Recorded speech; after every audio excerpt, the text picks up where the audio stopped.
Hola, buenos días, bienvenidos. Estamos comenzando nuestro tiempo devocional en esta mañana.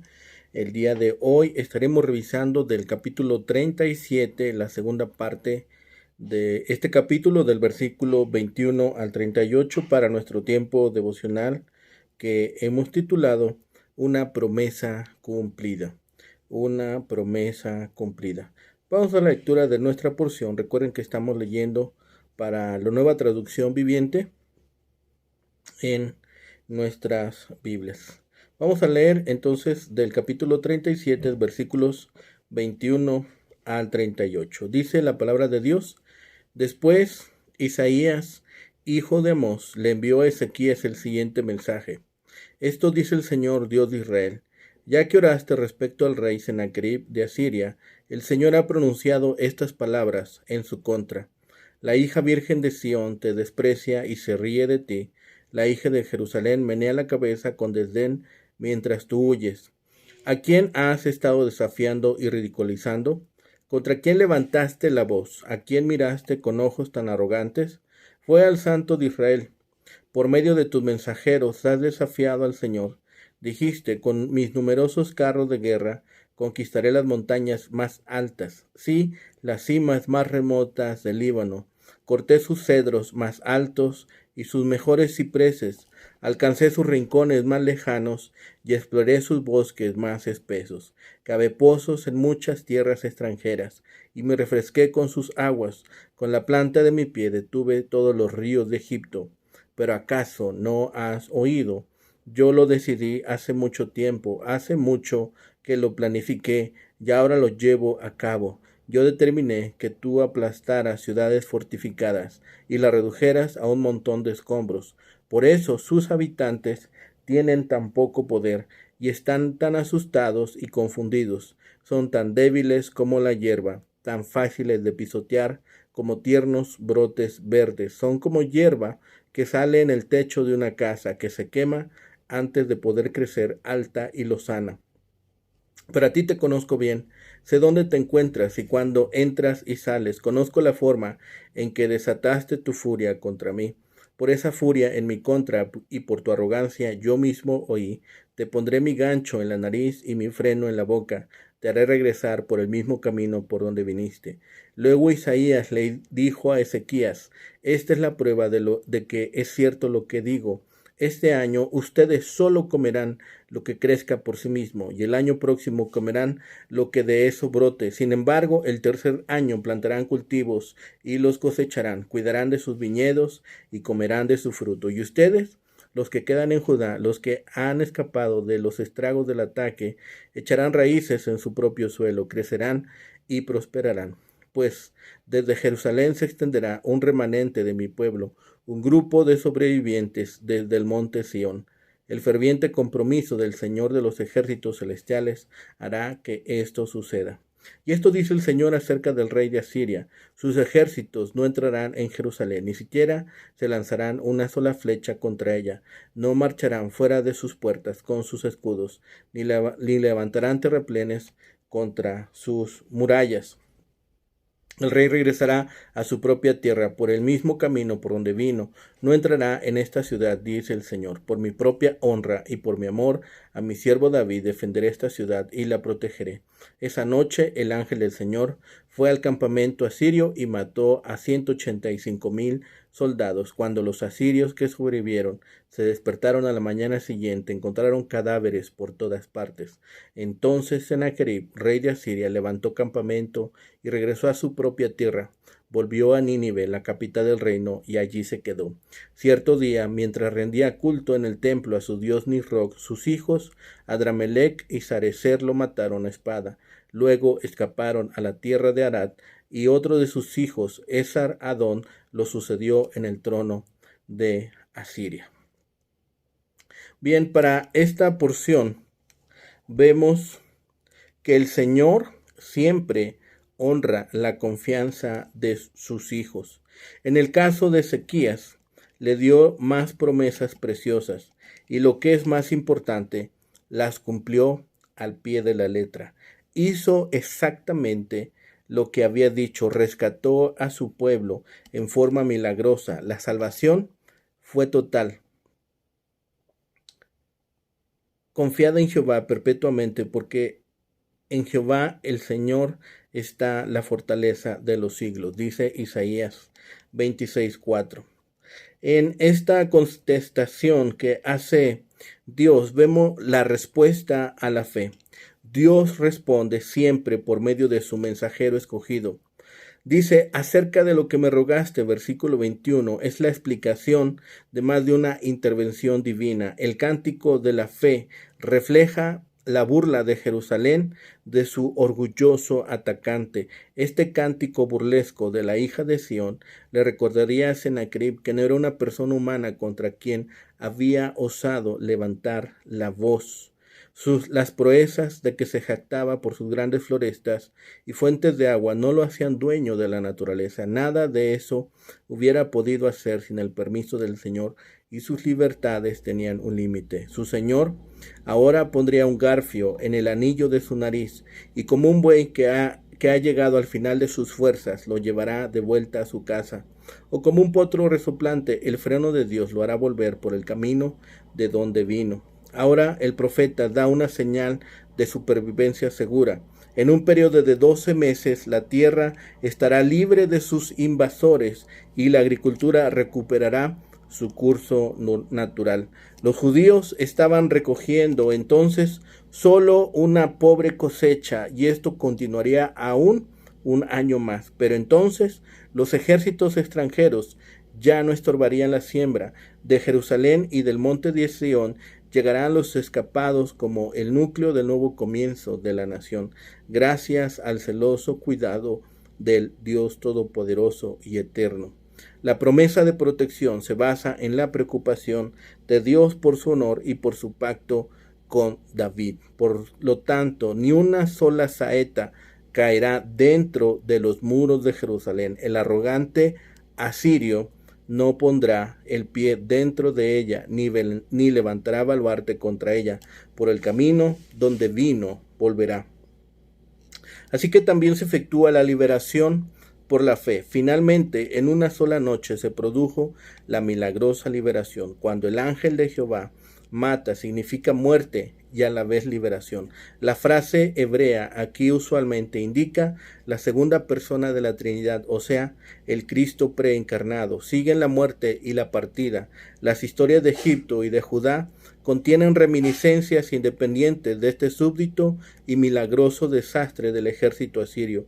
Heródoto habla de una plaga de ratones que royeron las correas de las sillas y los escudos de los asirios, tornándolos inútiles para la batalla. Los roedores son portadores también de la peste, pero necesitamos nosotros una explicación naturalista de las disposiciones divinas. Sin embargo, 185,000 hombres víctimas de la malaria, la disentería o la peste bubónica seguramente estaban fuera de combate.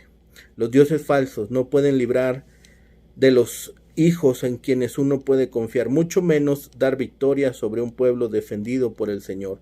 Este versículo puede haber sido agregado por algún discípulo de Isaías, ya que las fuentes históricas indican que Sennacherib vivió 16 años después de esta campaña, pero Isaías había profetizado la muerte de Sennacherib por la espada de su propia tierra, y este es el cumplimiento de la profecía. Cuán lento es el pueblo de Dios para aprender a luchar con armas sobrenaturales. Vemos entonces también esta promesa cumplida. En épocas de campañas políticas se escuchan miles de promesas. Cada candidato promete lo que cree que resultará en mayor número de votos, pero después de las elecciones, los candidatos elegidos tienden a olvidar sus promesas. En este caso, vemos que Dios cumplió la promesa que hizo. ¿Cuál fue el origen de la promesa? Lo hemos observado. Algunos prometen sin la intención de cumplir. Dios hizo la promesa y cumplió esta. El contenido de la promesa fue también al mismo tiempo un tiempo de preparación. Un remanente brotaría y la protección de la invasión del ejército enemigo también se llevaría a cabo, porque Dios salvaría la ciudad. Y finalmente el cumplimiento de la promesa en una forma aparentemente milagrosa es un testimonio victorioso del Dios de Israel. Y podemos ver que esta porción nos impresiona con la manera en que Dios cumplió su promesa de proteger a la nación. El enemigo era mucho más numeroso, pero nuestro Dios tiene todo el poder para hacer estas cosas. Así que si nosotros observamos cómo se llevó a cabo este juicio, cómo se llevó a cabo esta destrucción, podemos observar estos elementos que están aquí. Al responder la petición de Ezequías, el Señor envió un mensaje por medio de Isaías diciendo que Asiria sería derrotada. Esta fue la primera respuesta de Dios de los versículos 6 y 7. Este mensaje vendría en tres partes. Primero, los asirios serían obligados a retirarse. Jerusalén sería la Virgen hija de Sión, librada porque Asiria huiría. La situación cambiaría drásticamente y Sión se burlaría de Asiria. Esto sucedería como respuesta a la oración de Ezequías y como castigo a los asirios por su blasfemia y orgullo.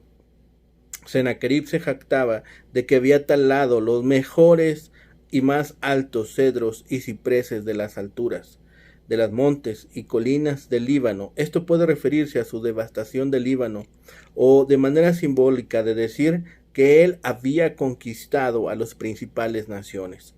También se jactaba de haber conquistado Egipto, aunque es cuestionable si alguna vez llegó hasta allí. Sin embargo, sí derrotó a los egipcios en Filistea. Esos éxitos se dieron porque el Señor permitió que sucedieran, pues Él controla todo. Las naciones que Sennacherib conquistó eran débiles y semejantes al heno de los terrados, debilitado por el sol. El Señor, conociendo el furor de Sennacherib, haría que regresaran a su tierra como un animal que es arrastrado en desgracia. Esta es una imagen adecuada, porque los asirios eran conocidos por llevar al exilio a sus cautivos sujetos con ganchos en las narices. Segundo, Dios aseguró a Ezequías que un remanente permanecería y que la vida seguiría como siempre. Durante los siguientes 2 años, la vida se volvería difícil, ya que los pobladores trabajarían para recuperar sus siembras, pero en el año tercero, el tiempo normal en que una viña produce uvas, habría una cosecha abundante. El Señor haría esto por causa de su celo por Judá. Tercero, el mensaje se dirige al nuevo rey de Asiria. Dios le dijo que no pondría un pie dentro de la ciudad de Jerusalén, ni podría edificar una rampa de asedio en su muralla. Tendría que regresar a casa porque Dios mismo defendería a la ciudad de David. El relato de la destrucción del ejército asirio, predicha por Isaías, es casi un anticlímax porque ocupa solo 3 versículos. La matanza nocturna no la produjo ni la mano de un enemigo, sino el ángel de Jehová, quien mató a 185,000 soldados. Ese ángel puede ser Cristo preencarnado, aunque no todos coinciden con esta opinión. Sennacherib fue asesinado 20 años después por 2 de sus hijos. Finalmente, esta segunda parte del capítulo 37, nos dice que Dios respondió a Ezequías a través del profeta Isaías, y la respuesta se burla de Sennacherib de forma muy parecida como se había burlado de Ezequías.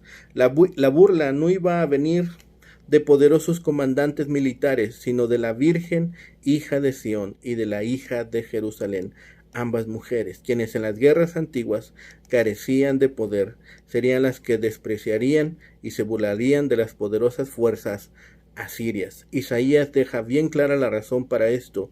Los asirios habían vituperado y blasfemado al Santo de Israel, y los mensajeros de Sennacherib habían llegado al colmo en sus ofensas contra el Señor. En los pasajes hebreos muchas veces es difícil precisar quién es el que habla.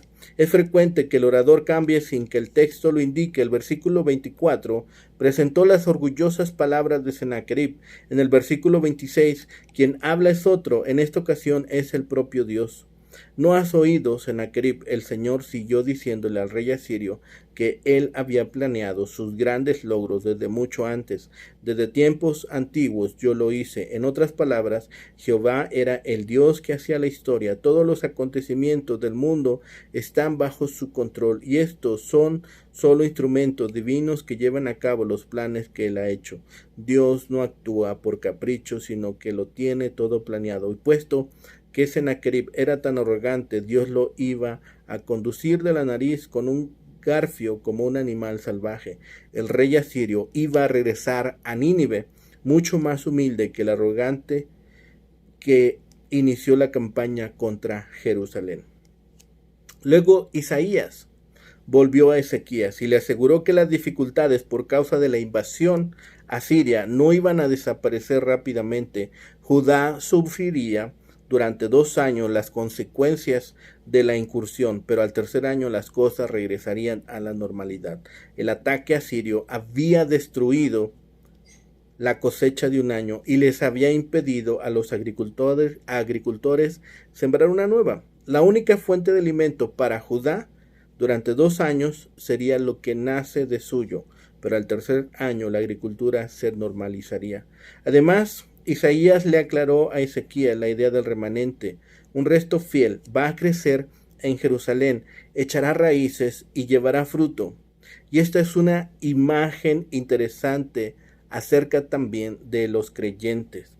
Por la fe se asirían mansa y confiadamente al Señor, echando raíces en sus misericordiosas promesas para sacar fuerzas y consuelo de ellas, y así llegar a producir frutos de fe. Dios no iba a permitir que sus promesas se cumplieran, aunque su pueblo tendría que ser diezmado por los enemigos o llevado más tarde cautivo por los babilonios. Aún así quedarían lo suficientes para que él cumpliese todo lo prometido. Su promesa era mucho más importante que la invasión asiria, porque involucraba la promesa que había hecho Dios a enviar al Mesías, que vendría como un niño del tronco de Isaí. La frase "el celo de Jehová de los ejércitos" aparece también en segundo libro de Reyes, capítulo 19, y registra el mismo canto de Isaías que se repite en Isaías 9:7. He aquí un sello al final que garantiza las promesas de Dios. Amén, así será. Dios se encargará de ello. Esa promesa divina abarcaba la redención universal mediante el Mesías. Pero Dios no se olvidó de la situación de Jerusalén.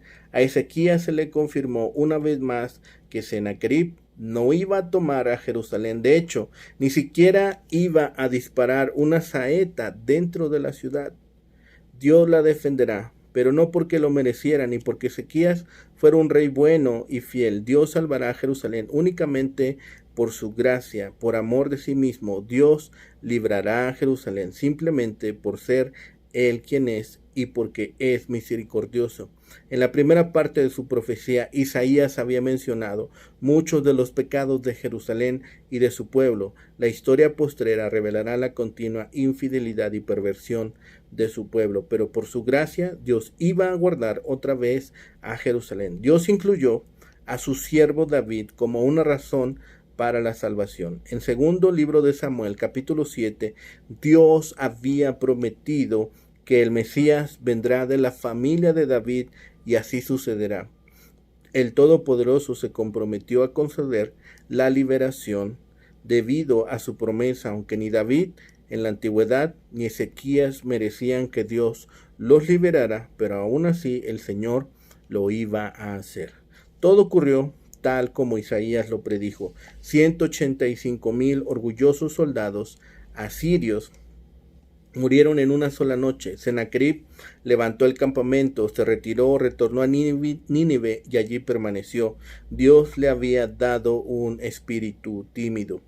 La destrucción de una porción significativa de sus fuerzas lo hizo regresar a su país. Quizás escuchó también el reporte de que se incubaba una rebelión en Babilonia. Algunos comentaristas encuentran evidencias de ese rumor en las crónicas de Asiria. Sea cual fuera la razón, los asirios se retiraron maltrechos a Nínive por causa de de Jehová de los ejércitos. Sennacherib no murió tan pronto como regresó a Nínive. Sus 2 hijos lo asesinaron, como hemos dicho, casi 20 años después. Es interesante recordar que el rey asirio estaba adorando en el templo de su Dios cuando fue asesinado.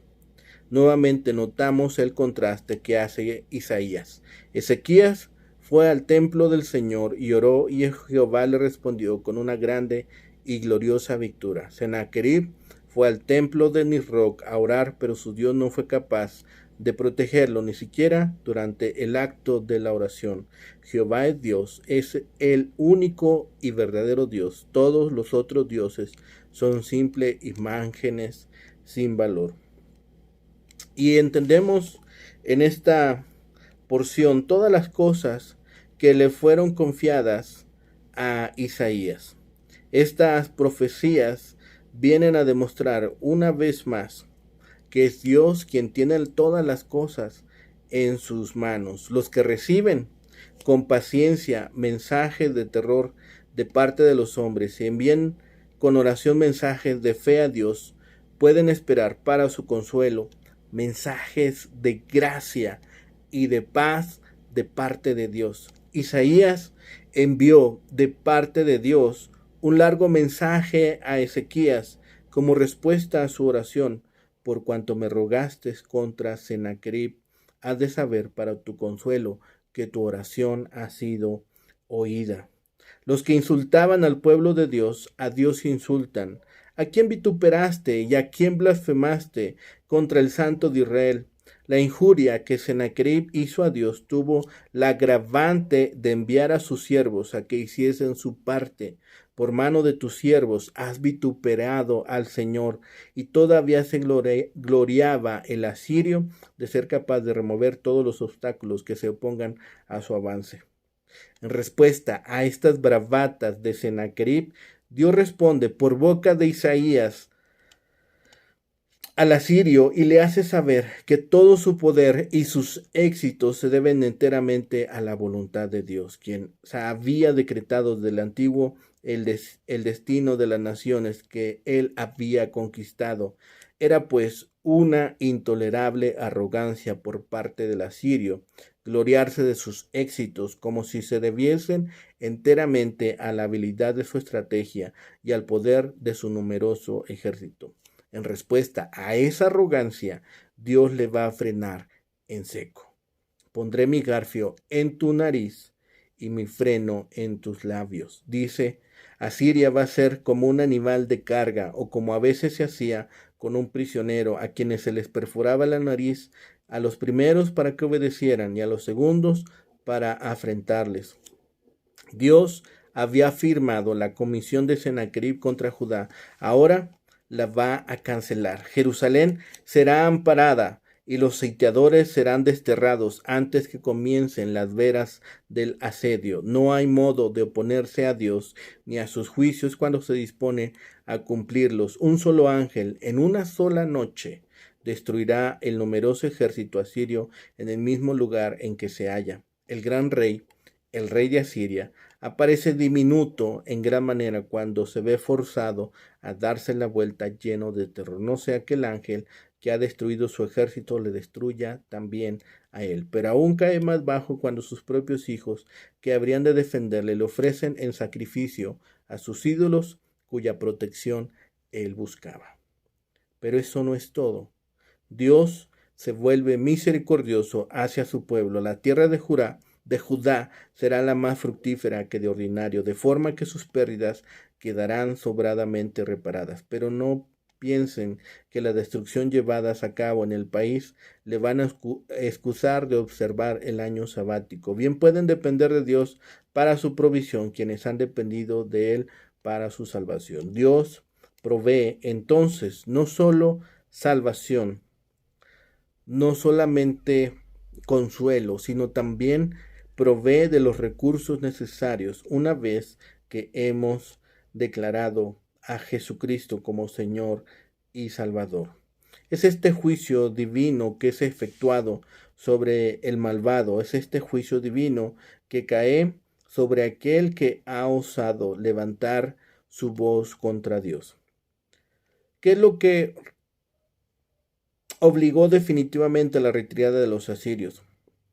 Fue el mayor descalabro al ejército de Sennacherib y su huida estrepitosa.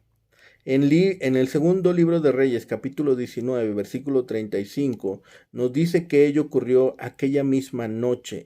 Eso no significa necesariamente que ocurriera de manera simultánea con el mensaje de Isaías a Ezequías, ya que en tal caso no habría sido necesaria proveer la señal de los versículos 30 y 32. Lo que indica la frase en el segundo libro de Reyes es que todo ocurrió en el transcurso de una sola noche. Además, en el relato de Isaías no aparece esta frase, solo se dice que el ángel de Jehová hirió a estos 185,000 hombres en el campamento de los asirios. Tampoco se nos dice dónde estaba el campamento de los asirios cuando ocurrió la tragedia. Más de 185,000 hombres no habrían estado asediando a Jerusalén. La mejor explicación es que ocurriría en las inmediaciones del Limna. Igualmente, no se especifica cuándo fue asesinado, aunque tenemos el dato de quién y de qué forma. Si nosotros pensamos en este tipo de cautiverio, era una tortura común que los asirios buscaban usar con sus cautivos. A menudo los arrastraban con garfios en las narices y frenos en los labios como muestra de humillación. No era solamente la derrota, sino también el mostrar su poderío y el extirpar de cada persona su capacidad y su imagen humana. También toda confianza era destruida porque aquello era un insulto a su persona. Finalmente, hemos observado en este capítulo 37 cómo Dios defendería a Jerusalén por amor a su honor y en memoria de su promesa a David. Asiria insultó a Dios. No sería su instrumento para castigar a Jerusalén ya más. Lo que Jerusalén no tenía posibilidades de hacer, Dios lo haría por ellos. Dios está preparado para hacer lo imposible si confiamos en Él lo suficiente para pedírselo. Esto es importante que lo recordemos. Dios está preparado para hacer lo que aparentemente es imposible para nosotros si confiamos lo suficiente en Él para pedirlo y clamarlo. Así que empecemos a orar, empecemos a ejercitar esta confianza en Dios. Él nos ha dado la confianza de acercarnos a su trono de gracia, a su trono de misericordia y clamar a Él por aquello que incluso a nuestros ojos, a nuestro entendimiento, parece imposible. Ejercitémonos en la fe, ejercitémonos en la oración, pero sobre todo ejercitémonos en la confianza. Llevemos al trono de Dios todos estos clamores, todas estas necesidades, que Dios nos puede librar de ellas según su voluntad. Así que oremos y estemos cada día más seguros y confiados en las promesas de Dios. Oremos. Bendito Padre y Señor, gracias te damos en este día, Señor, que nos permites empezar actividades. Padre bendito, gracias por tu amor inagotable. Gracias porque siempre, siempre eres bueno y nos da, Señor, en abundancia. Permite ahora que en este día, Señor, podamos contar con tu presencia, ser guardados en tu amor, ser guardados en tu paz, en tu tranquilidad y también, Señor, ser instrumentos que guiados por tu Santo Espíritu, Señor, comuniquen a otros las buenas nuevas de tu amor y misericordia. Padre, lo ponemos en tus manos, lo rogamos y pedimos por los méritos suficientes de Cristo Jesús, Señor y Salvador nuestro. Amén, amén y amén. Que tengan un excelente día. Que el Señor les bendiga.